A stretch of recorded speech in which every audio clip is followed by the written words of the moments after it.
Hi, it's Pastor Paul Anderson from the Fountain of Raleigh Fellowship, where we believe God's blessings never stop flowing. Can you believe it? It is October 31st. Some people call it Halloween. It might be a nightmare for some people, but this is the last day in which you and I can get out and early vote. For those of you who have not registered, today is the absolutely last day that you can register and vote at the same time.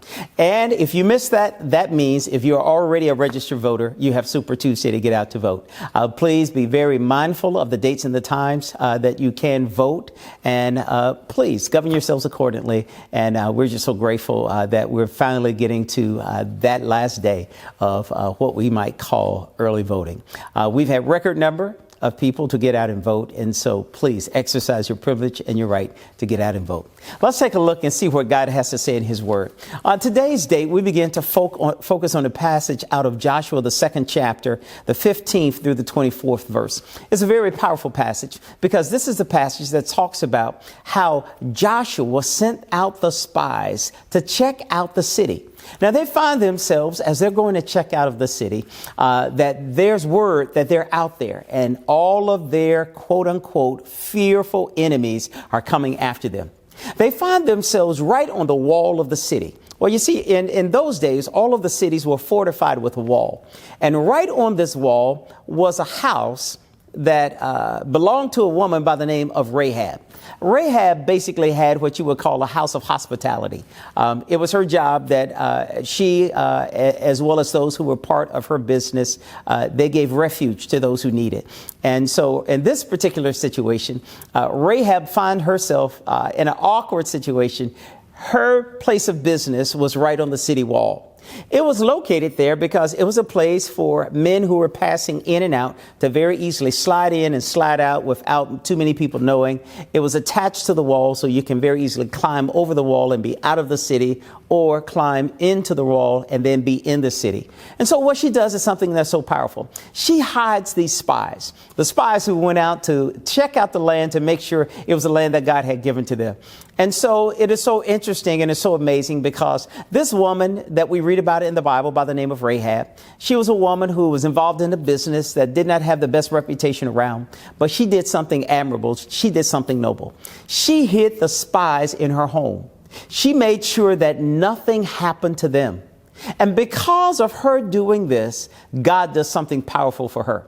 He allows her to be included in the New Testament of what we call the Hall of Faith. Those people who believe God in the midst of a dire situation.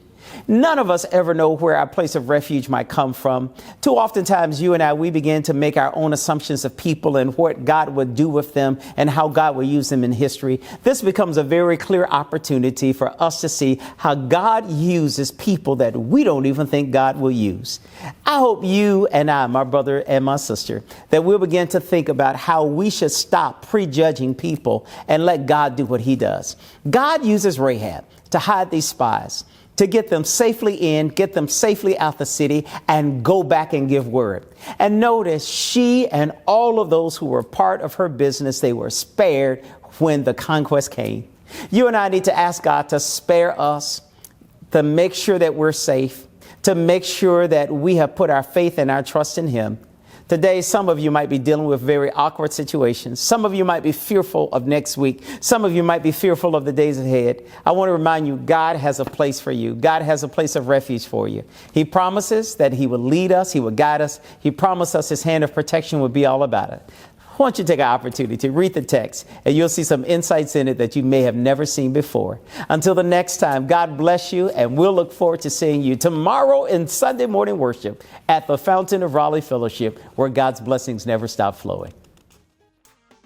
To sow a seed to the Fountain of Raleigh Fellowship, visit our newly redesigned website, thefountainofraleigh.org, and select Sow a Seed from the homepage. Also, giving has been made easier with the new Fountain of Raleigh app, available now in the Apple App Store and Google Play Store. Download today, select Giving from the main menu, and then follow the directions to complete your giving through Subsplash. Thank you so very much for your prayerful support and all the things that we have done in ministry to help so many others. We thank you so very much for your generous support in times past, and we thank you for your present support and what you will do in the future. May God richly bless you, exceedingly and abundantly above all that you're able to ask, say, or think, according to his power at work in you. God bless you.